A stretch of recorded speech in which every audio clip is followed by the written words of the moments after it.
Você sabe qual deveria ser a sua pressão arterial agora, com a sua idade? Não a pressão que era normal aos 30 anos. Não o número que o seu vizinho mede e diz que está ótimo. A sua pressão, do seu corpo, da sua realidade hoje. Parece uma pergunta simples, mas a resposta surpreende muita gente, inclusive médicos que ainda usam critérios desatualizados para orientar seus pacientes mais velhos. No Brasil, a hipertensão afeta cerca de 70% das pessoas acima dos 70 anos. 7 em cada 10 idosos convivem com pressão elevada, e boa parte deles nem sabe que está sendo tratada de forma inadequada. Ou pior, que o número que julgam normal pode estar colocando a vida deles em risco silenciosamente. E o problema não está só na pressão alta.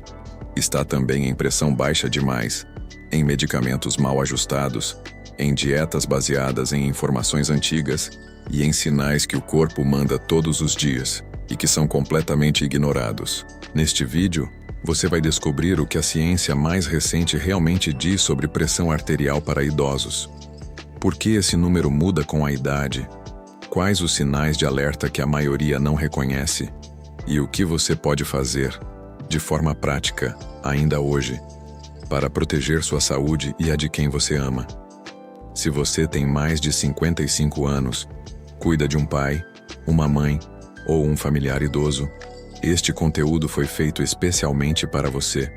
Assista até o final, porque as informações dos últimos capítulos são as que mais fazem diferença na prática.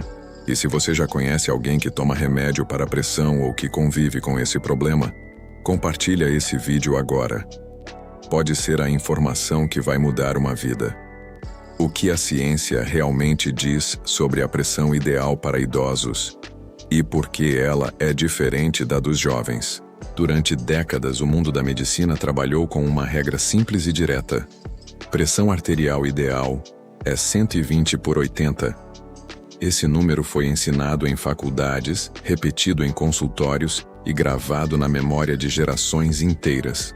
O problema é que essa regra foi criada com base em estudos feitos principalmente com adultos jovens e de meia idade.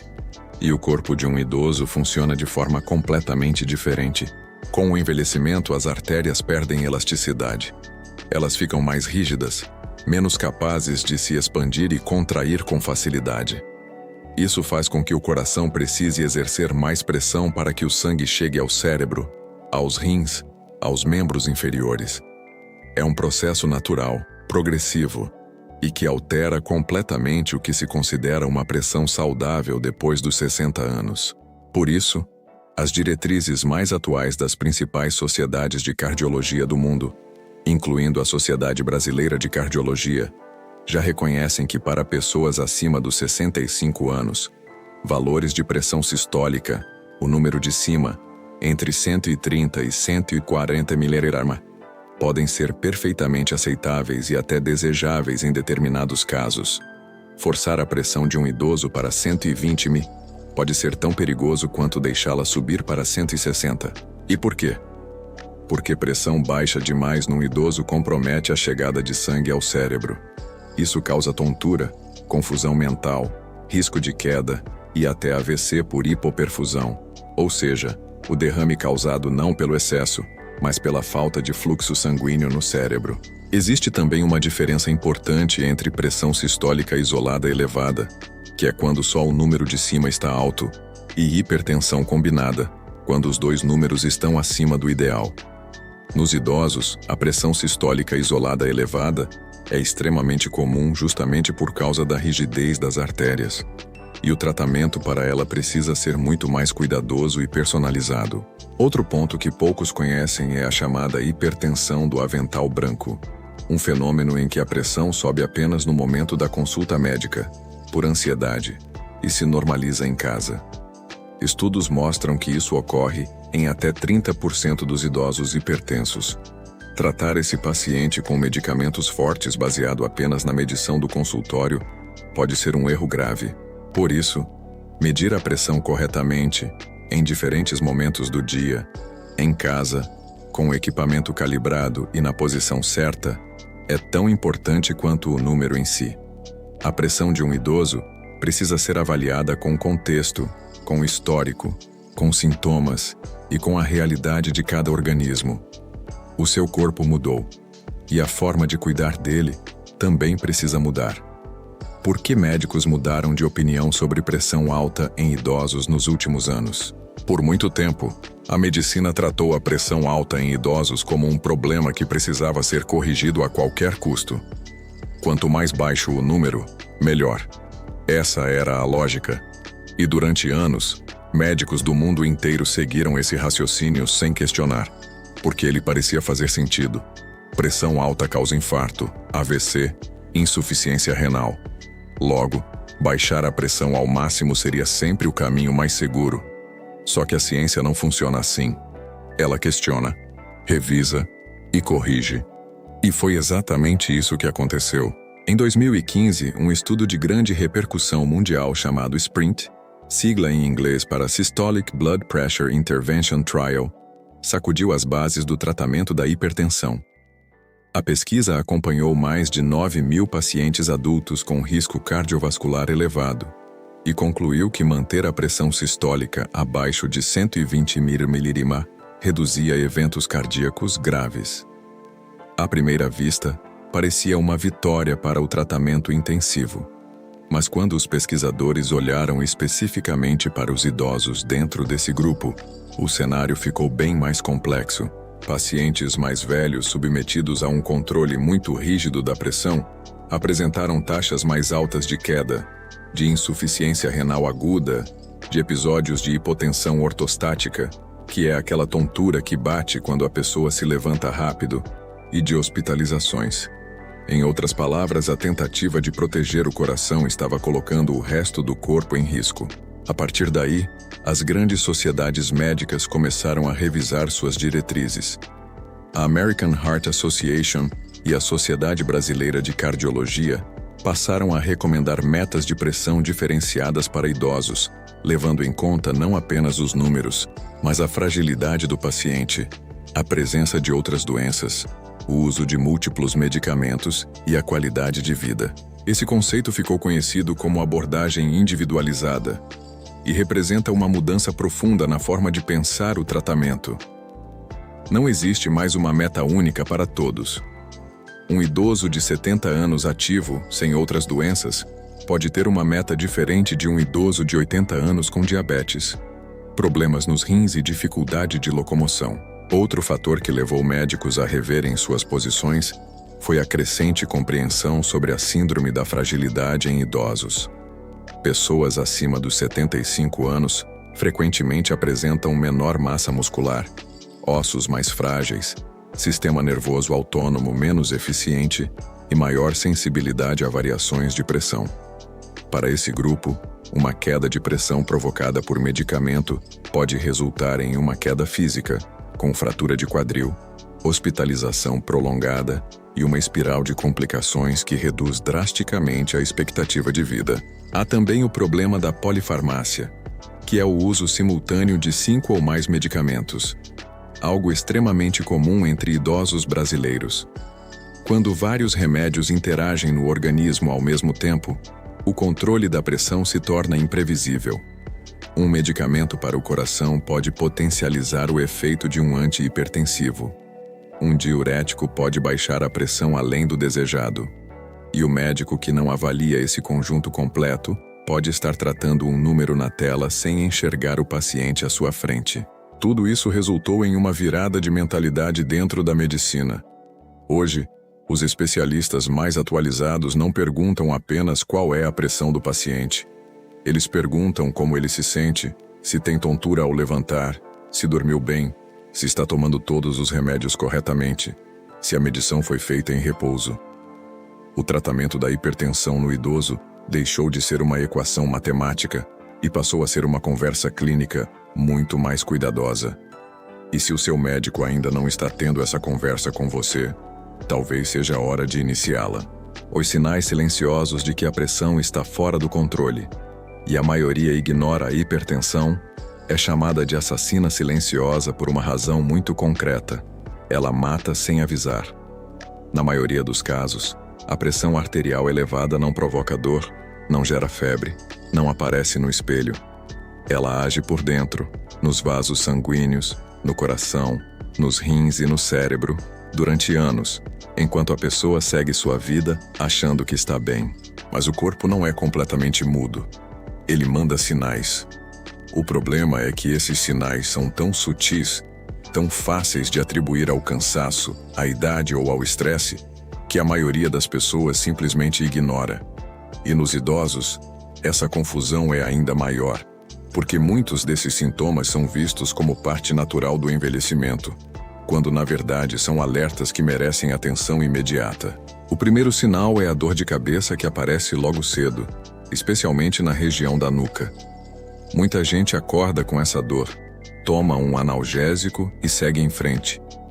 Mas a cefaleia matinal, principalmente na parte de trás da cabeça, é um dos sintomas clássicos de pressão elevada durante o período de sono, quando o organismo deveria estar em repouso e a pressão naturalmente mais baixa.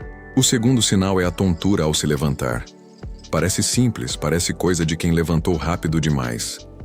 Mas esse fenômeno, chamado de hipotensão ortostática, pode indicar que a pressão está oscilando de forma perigosa ao longo do dia, alternando entre picos elevados e quedas bruscas. Nos idosos, esse tipo de oscilação está diretamente associado ao risco de AVC e de quedas com consequências graves. O terceiro sinal é a visão embaçada, ou a presença de flashes de luz. Os olhos têm vasos sanguíneos extremamente finos e sensíveis, e são um dos primeiros órgãos a sofrerem com a pressão descontrolada. Alterações visuais repentinas, mesmo que passageiras, nunca devem ser ignoradas. Em casos mais graves, a hipertensão pode causar retinopatia hipertensiva, uma lesão na retina, que pode comprometer permanentemente a visão.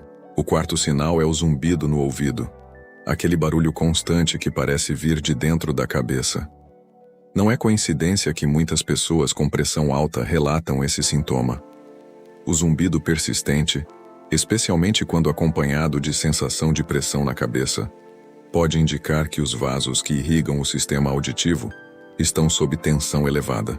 O quinto sinal é a falta de ar em situações que antes não causavam cansaço.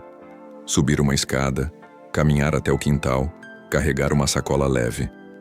Quando essas atividades simples começam a gerar um esforço desproporcional, pode ser que o coração esteja trabalhando em sobrecarga há tempo demais, consequência direta de uma pressão cronicamente elevada que engrossou as paredes do ventrículo esquerdo e reduziu a eficiência do bombeamento do sangue. E por fim, um sinal que raramente é associado à pressão: a confusão mental, a dificuldade de concentração e os lapsos de memória frequentes. Quando o fluxo de sangue para o cérebro é comprometido por pressão irregular, as funções cognitivas são as primeiras a sentir. Idosos que apresentam piora súbita na memória ou raciocínio mais lento devem ter a pressão investigada com atenção, porque em muitos casos, o controle adequado da hipertensão desacelera significativamente o declínio cognitivo. Nenhum desses sinais isoladamente confirma um diagnóstico, mas a combinação de dois ou mais deles, especialmente em pessoas acima dos 60 anos, é um chamado que não pode ser adiado. Medir a pressão, registrar os valores em diferentes horários do dia e levar essas informações ao médico pode ser a diferença entre detectar um problema a tempo ou enfrentar consequências irreversíveis. O corpo fala. A questão é se estamos dispostos a ouvir. Pressão baixa demais em idosos. O perigo que ninguém fala, mas que pode ser fatal. Quando o assunto é pressão arterial, quase toda a atenção vai para a pressão alta. Os alertas, as campanhas de saúde, as conversas no consultório, tudo gira em torno de evitar que os números subam. E faz sentido, porque a hipertensão é mesmo um problema grave e muito prevalente. Mas existe um lado dessa história que quase nunca é contado e que causa sofrimento, hospitalização e morte silenciosamente entre idosos no Brasil inteiro. A pressão baixa demais. A hipotensão em idosos não é apenas um inconveniente. É uma ameaça real, concreta e subestimada. E o que torna essa situação ainda mais perigosa é que ela frequentemente não vem sozinha. Em muitos casos, Ela é provocada pelo próprio tratamento da hipertensão, por medicamentos que baixam a pressão além do necessário, por doses inadequadas para a realidade fisiológica daquele organismo envelhecido. Entender por que isso acontece exige olhar para dentro do corpo com mais cuidado. Com o envelhecimento, o sistema nervoso autônomo, que é responsável por regular automaticamente a pressão em resposta a mudanças de posição, temperatura e esforço físico, perde eficiência. Nos jovens, quando a pessoa se levanta rapidamente, o organismo compensa em frações de segundo, contraindo os vasos e mantendo o fluxo de sangue estável. Nos idosos, essa compensação é mais lenta, mais falha, e às vezes simplesmente não acontece a tempo. O resultado mais imediato é a hipotensão ortostática, aquela queda brusca de pressão ao mudar de posição. Mas as consequências vão muito além de uma tontura passageira. Quando o cérebro não recebe sangue suficiente por alguns segundos, a pessoa pode desmaiar. E um desmaio em um idoso, especialmente em um ambiente doméstico, significa queda.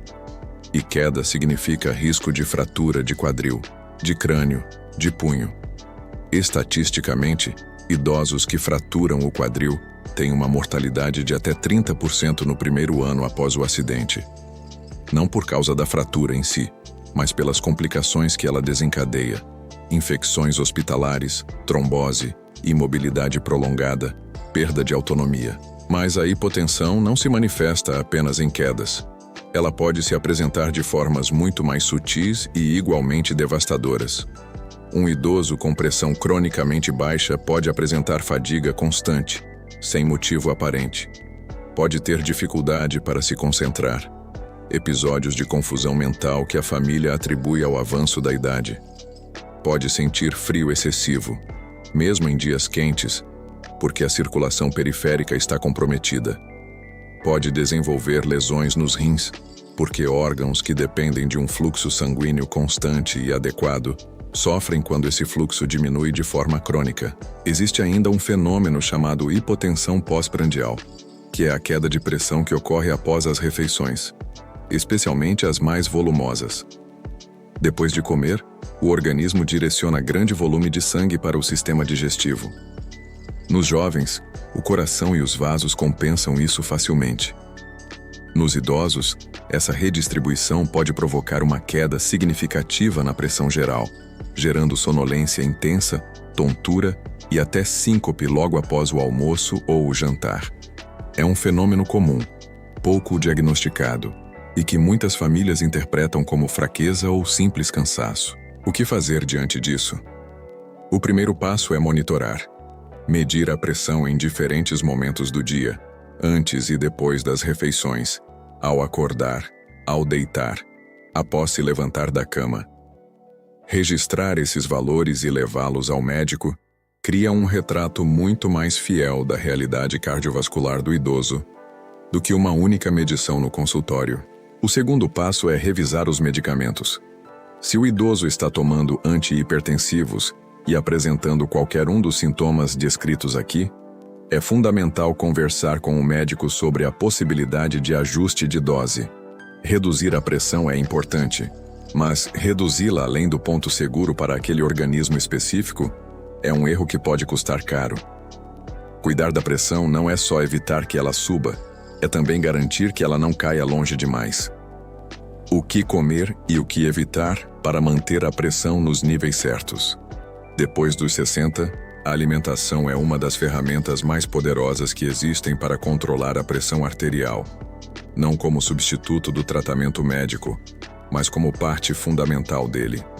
E o que torna esse assunto tão importante para idosos é que, depois dos 60 anos, o organismo responde de forma diferente a certos nutrientes, e ignorar essas diferenças pode tornar qualquer esforço dietético muito menos eficaz do que poderia ser. Vamos começar pelo vilão mais conhecido: o sódio. O sal de cozinha é o principal inimigo do controle pressórico, e não por acaso. O sódio retém água no organismo, aumenta o volume de sangue circulante e, consequentemente, eleva a pressão sobre as paredes das artérias. Nos idosos, esse efeito é ainda mais pronunciado porque os rins já não filtram o sódio com a mesma eficiência de antes, o que significa que ele permanece mais tempo no sangue e causa mais dano. O problema é que o sal não está apenas no saleiro da mesa. Ele se esconde em quantidades alarmantes dentro de alimentos ultraprocessados, embutidos, conservas, temperos prontos, caldos em cubo, pães industrializados e molhos. Um único pacote de macarrão instantâneo pode conter mais de 70% da quantidade máxima recomendada de sódio para um dia inteiro. Por isso, reduzir o sal visível é importante, mas revisar tudo que vem dentro de embalagem é ainda mais decisivo. Em substituição ao sal, ervas frescas e secas são aliadas poderosas. Alecrim, salsinha, cebolinha, manjericão, cúrcuma, alho e limão adicionam sabor sem agredir os vasos. E o alho merece destaque especial. Estudos mostram que o consumo regular de alho cru ou levemente cozido tem efeito vasodilatador real, ajudando a relaxar as paredes das artérias e reduzir a resistência vascular periférica, um dos principais mecanismos por trás da hipertensão. Do lado dos alimentos que protegem, o potássio é o nutriente mais importante para quem quer controlar a pressão depois dos 60. Ele age como contrapeso ao sódio, ajudando os rins a eliminá-lo com mais eficiência e promovendo o relaxamento das paredes dos vasos sanguíneos. As melhores fontes de potássio para o cardápio do idoso são banana, abacate, batata doce cozida, feijão, lentilha, espinafre e água de coco. Incorporar pelo menos 2 ou 3 desses alimentos por dia já faz diferença mensurável nos níveis de pressão ao longo das semanas. O magnésio é outro mineral que atua diretamente na regulação da pressão arterial e que frequentemente está em falta na dieta de idosos brasileiros. Ele participa do relaxamento muscular dos vasos e tem papel importante na condução elétrica do coração. Sementes de abóbora, castanha do Pará, aveia, folhas verde escuras como couve e brócolis são fontes excelentes e acessíveis. Uma castanha do Pará por dia, apenas uma, já fornece a dose diária recomendada de selênio, mineral que trabalha em sinergia com o magnésio na saúde cardiovascular. Os peixes de água fria também merecem estar no prato pelo menos 2 vezes por semana. Sardinha, atum fresco, salmão e cavala são ricos em ômega 3, um ácido graxo que reduz a inflamação dos vasos, melhora a flexibilidade arterial e ajuda a controlar os triglicerídeos, que quando elevados agravam o quadro hipertensivo. Para idosos que não consomem peixe com regularidade, a suplementação de ômega 3 pode ser considerada, sempre com orientação médica. E por falar em gorduras, é importante diferenciar. As gorduras saturadas presentes em carnes gordurosas, pele de frango, manteiga em excesso e queijos amarelos contribuem para o endurecimento das artérias e pioram o controle pressórico ao longo do tempo. Já as gorduras insaturadas do azeite de oliva extra virgem, do abacate e das oleaginosas têm efeito oposto, ajudando a manter a elasticidade dos vasos e a reduzir o colesterol LDL, o chamado colesterol ruim. Por fim, a hidratação. Muitos idosos reduzem naturalmente a ingestão de água porque a sensação de sede diminui com a idade. Mas a desidratação afeta diretamente o volume sanguíneo e pode provocar tanto picos de pressão quanto quedas bruscas, dependendo do contexto. Beber entre 6 e 8 copos de água por dia, mesmo sem sentir sede, é uma das medidas mais simples e mais negligenciadas no cuidado cardiovascular do idoso. A alimentação não vai substituir o remédio, mas ela pode tornar o remédio mais eficiente, reduzir a necessidade de doses altas e proteger o organismo de dentro para fora, de uma forma que nenhuma cápsula consegue fazer sozinha. Medicamentos para pressão em idosos. O que você precisa saber antes de tomar qualquer remédio? Falar sobre medicamentos para pressão em idosos é um dos assuntos mais delicados e ao mesmo tempo mais necessários dentro da saúde cardiovascular.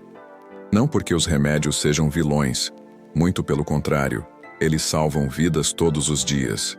Mas porque o uso inadequado, a dose errada, a combinação perigosa ou a falta de acompanhamento podem transformar um tratamento benéfico em uma fonte de complicações sérias. O primeiro ponto que precisa ficar claro é que nenhum medicamento para pressão deve ser iniciado, alterado ou interrompido sem orientação médica. Isso parece óbvio, mas na prática acontece o tempo todo. Vizinhos que recomendam o remédio que funcionou para eles. Filhos que dividem a medicação com os pais achando que estão ajudando. Idosos que param de tomar o remédio porque a pressão normalizou e concluem que estão curados. Todos esses cenários são perigosos e alguns podem ser fatais. A pressão arterial não tem cura no sentido convencional da palavra. Ela tem controle.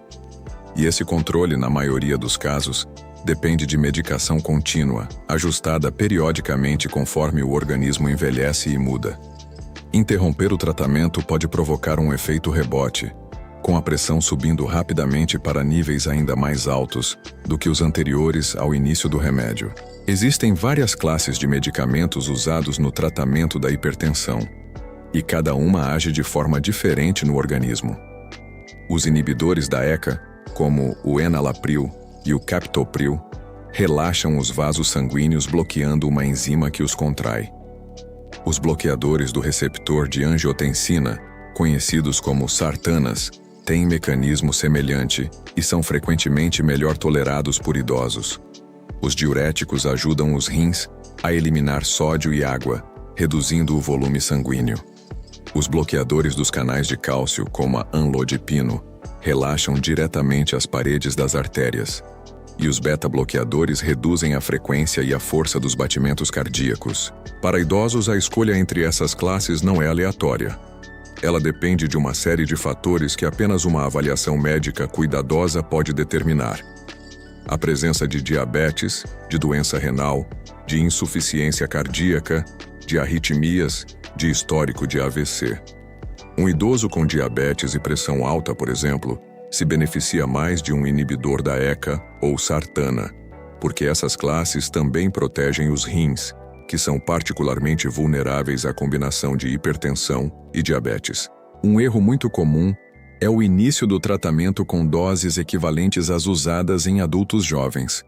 O organismo do idoso metaboliza os medicamentos de forma mais lenta, o que significa que uma dose padrão pode ter efeito muito mais intenso e prolongado do que o esperado. O princípio que guia o tratamento farmacológico em geriatria é conhecido pela expressão em inglês start low, go slow, que significa começar com doses baixas e aumentar gradualmente, observando a resposta do organismo a cada ajuste. Outro risco frequentemente subestimado é a hipotensão postural induzida por medicamento. Algumas classes de antihipertensivos, especialmente os alfa-bloqueadores e os diuréticos em doses altas, aumentam significativamente o risco de queda brusca de pressão ao mudar de posição. Para um idoso que já tem o sistema nervoso autônomo menos eficiente, esse efeito pode ser devastador. Por isso, ao iniciar qualquer novo medicamento para pressão, os primeiros dias exigem atenção redobrada. Movimentos lentos ao se levantar e suporte de alguém de confiança por perto. A polifarmácia é outro tema que não pode ser ignorado. Muitos idosos tomam 5, 8, 10 medicamentos diferentes ao mesmo tempo, para condições diversas. E nem sempre o médico que prescreve o antihipertensivo sabe exatamente todos os outros remédios que o paciente está tomando. Anti-inflamatórios, por exemplo, que são usados frequentemente por idosos para dores articulares, podem neutralizar o efeito dos antihipertensivos e elevar a pressão. Antidepressivos, remédios para a próstata e até alguns fitoterápicos interagem com medicamentos para a pressão de formas que podem surpreender até profissionais experientes. Por isso, levar uma lista completa de todos os medicamentos em uso, incluindo vitaminas, suplementos e remédios naturais, a cada consulta médica não é exagero. É uma medida de segurança fundamental que pode evitar interações graves e garantir que o tratamento esteja realmente funcionando da forma esperada. Tomar o remédio certo, na dose certa, no horário certo e com o acompanhamento certo não é burocracia. É o que separa um tratamento que protege de um tratamento que prejudica.